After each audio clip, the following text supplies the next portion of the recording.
Hukum karma dan kelahiran kembali.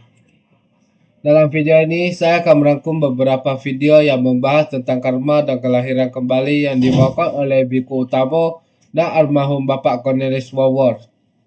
Banyak orang yang mengatakan, kamu kena karma kan karena sering melakukan perbuatan jahat. Padahal karma tidak selalu buruk. Karma atau karma dalam bahasa Sanskerta berasal dari kata kar yang berarti perbuatan. Karma disebabkan oleh 3 faktor utama, yaitu perbuatan seperti perbuatan yang dikehendaki ataupun tanpa kehendak, ucapan seperti ucapan yang baik atau buruk, pikiran seperti pikiran positif atau negatif. Sehingga karma dalam agama Buddha diartikan sebagai perbuatan yang dilakukan berdasarkan niat dari seseorang. Karma itu terdiri dari banyak macam, misalnya terkadang kita bisa lahir di keluarga yang bahagia dan serba bercukupan, itu berkat karma dari masa lampau. Karma ini merupakan karma yang melahirkan. Ada juga karma yang mendukung seperti kita baik kepada teman-teman kita, maka kita akan mendapatkan banyak teman. Selain itu, ada juga karma yang mengurangi seperti pada masa lalu kita sering menggosip dan juga menyakiti hati orang lain, maka pada kehidupan ini teman-teman yang kita dapatkan akan melakukan hal yang sama ke kita. Dan ada juga karma yang mematikan, yang menghilangkan karma baik yang telah dikumpulkan. Perbuatan yang kita lakukan juga dikategorikan ke dalam beberapa jenis. Berbagai macam perbuatan yang dapat dikategorikan sebagai garuka karma, yaitu 5 jenis perbuatan durhaka seperti membunuh ayah, membunuh ibu, membunuh arahat, melukai seorang sang Buddha, dan memecah belahkan sangha. Akibat dari garuka karma akan mengakibatkan kita terlahir di alam neraka Avici.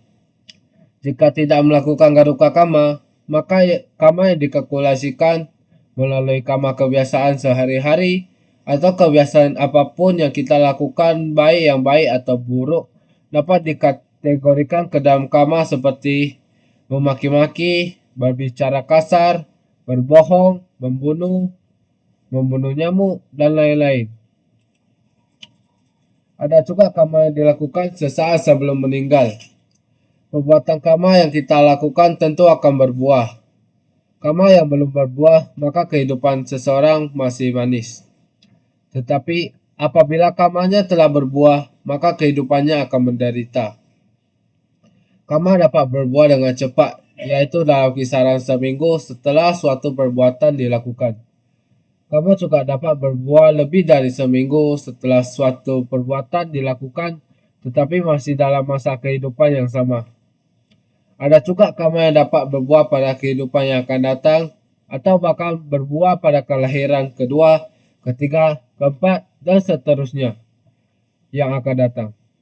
Juga terdapat karma yang tidak bisa berbuah pada kehidupan saat ini dan yang akan datang karena jangka waktu berbuah dan kondisi pendukungnya sudah habis, yang bernama ahosi karma.